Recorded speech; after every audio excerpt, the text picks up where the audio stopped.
Let's take a look at another 8 questions revolving around the rate of a chemical reaction. For the reaction of iodine with chlorine to make ICl, the rate changes from 0.4 molar to 0.3 molar over 4 minutes. So their change is 0.1 molar over 4 minutes. Therefore, that's 0.025 molar per minute. Chemical reaction is observed to occur at a rate of 0.0225 molar per second. What's the rate in molar per minute?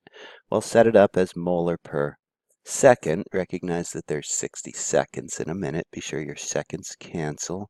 And you'll see that it's 1.35 molar per minute. Given the data below for the reaction of hydrogen with chlorine to make HCl, calculate the reaction rate. Does it agree with the balanced chemical equation? Let's have a look.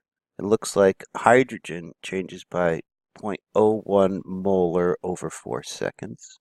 Chlorine 0.01 molar over 4 seconds. And HCl is forming at a rate of 0.02 molar over 4 seconds. And that makes sense to me since we are forming 2 molecules of hydrogen chloride for each one of the products that react. Doing the math is shown below. The rates are 2.5 times 10 to the minus 3 molar for the reactants and twice that for the products. Given the following data for the decomposition of hydrogen peroxide, let's find the rate of reaction. Well, it's changing by 1.7 molar over 3 minutes. That's a rate of 0.57 molar per minute. Okay, an energy diagram. Let's identify some positions. 1 I would call the activation energy for the forward reaction. 2 must be reactants. 3 is the transition state, and 4 is the energy level corresponding to the products. This looks like an endothermic reaction. For the reaction of nitrogen with hydrogen, the Haber process, they give you the rate of loss of nitrogen, and you find out the rate of the other two. Well, it's all a function of the reaction ratios, right? If you have N2, hydrogen's going to be 3 times that. Nitrogen's going to be 2 times that. In the reaction of a liter of aqueous sodium hydroxide and a liter of aqueous hydrogen chloride, where it's 2 molar for the sodium hydroxide and 3 molar for the HCl, and it each drop by 1 molar over 2 seconds. Let's write the balanced chemical equation. That's acid plus base makes salt plus water. Sodium hydroxide plus HCl makes sodium chloride plus water. What's the rate of the reaction for NaOH? Well, it's 1 molar every 2 seconds, is it not?